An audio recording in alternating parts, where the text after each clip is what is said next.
Alright everyone, this will be taken out, but I'm going to use my speaking as a guide just for timing's purposes. Today we'll be making cranberry sauce. You will need cranberries. You will need orange juice and orange zest.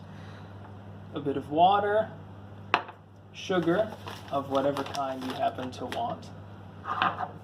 Herbs and spices, definitely, in my opinion, a must, but they are technically optional.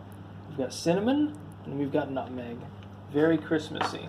We've also got potentially juniper berries, but I'm going to leave them out this time and experiment and report on the results. You're going to need this many cranberries, a standard container, and I'm going to rinse them off in the sink because I always do that with fruit because I'm phobic even if I'm cooking it.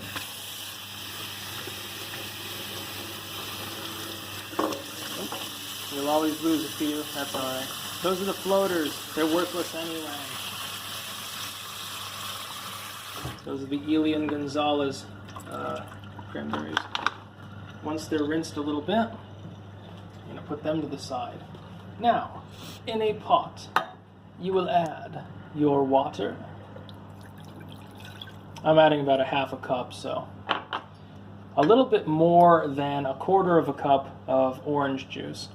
And the ratio will differ from recipe to recipe. Some recipes call for 3/4 of a cup of sugar. Some even call for a whole cup, just for this. I think that's too sweet. I'm not a big sweet fan, so I'm going to be using about 2 semi-heaping spoonfuls of just regular sugar here, because the orange juice has sugar as well. And these cranberries here are not quite as sour as the ones typically, even though these are from the US, for some reason they're not as sour. It's real simple from there. You can't get any more simple. Put it on a full boil. You can add your zest in. This is fairly simple. You just use a grater on, an orange or something. You don't need that much. You can thicker cut it too. Or you can leave it out. Not a big problem. Doesn't really matter. You've already got a spoon. And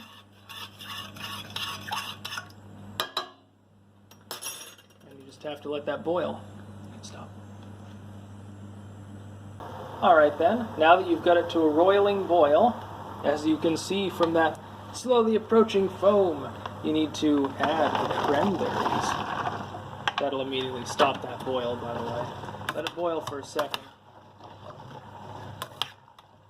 It's remarkable, these things will literally fall apart and get all mushy now that there's some boiling going on. They'll compact down in there really quickly. And what you want to do is you want to congeal these and make them nice and syrupy. You're going to have to turn it down. We're going to let it turn back to a boil real quick here. And then we're going to let it simmer and add the other spices. It doesn't take very long at all. You can see it's already starting to bubble. In fact, we're going to add these now. So here's your cinnamon. Not too much. Nutmeg, which is delicious. A bit more, I think, than the cinnamon. Stir it right in. And again, this is optional, number 1. And number 2, you can add all sorts of other things. Some recipes call for a pinch of salt. I'm not exactly sure why.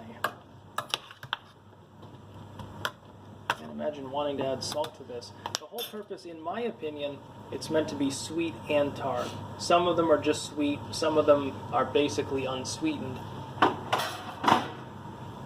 I'm going to use one of these in a moment as well.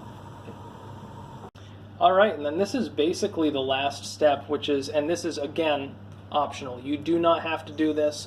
I want a chunky material, because I don't want it to be like that stuff that's in the can, which is tasty, yes, but the cranberry sauce that you get in the can is usually really homogenized, or only has a few specks of these. I'm going to squish these out a bit. Only a bit though, and that's just to sort of break them up a bit. I want this to be thick. But I don't want it to be quite that thick. I don't want it to be berries and then liquid. I want them to be somewhat homogenized. And that's, I'm going to tell you, that's pretty much all you have to do. All you have to do now is continue to simmer this on 4, or I'm going to put it up to 5, I think, actually. And what this will do is it'll slowly thicken. It'll go from being a little bit juicy to being very, very thick, to being gelatinous. That's pretty much it. And this goes well with ham. It goes well with any meat dish, actually. Thanksgiving, Christmas, Easter, whatever you want. You can look at that. Nice berries. And this will slowly thicken. And you can thicken this for a couple minutes. You could serve it like this if you wanted to. Usually, the recipes call for it to be chilled before you serve it. I don't understand that. I kind of think that it's better warm. It's got sort of a mold flavor at that point. It's very Christmassy. And again, you can put various things in this if you want to. More or less sugar, more or less orange. The zest is optional. The orange juice, you're going to want to put that in there.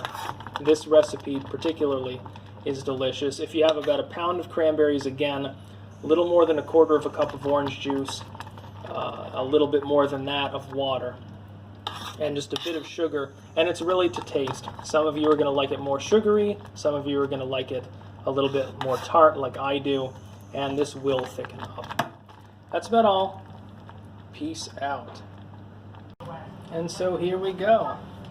We've got roasted herby potatoes, we've got the nice cranberry sauce, and we've got some nice thin sliced beef, extra seasoned, delicious. It doesn't even need ketchup, although, you know, it is optional.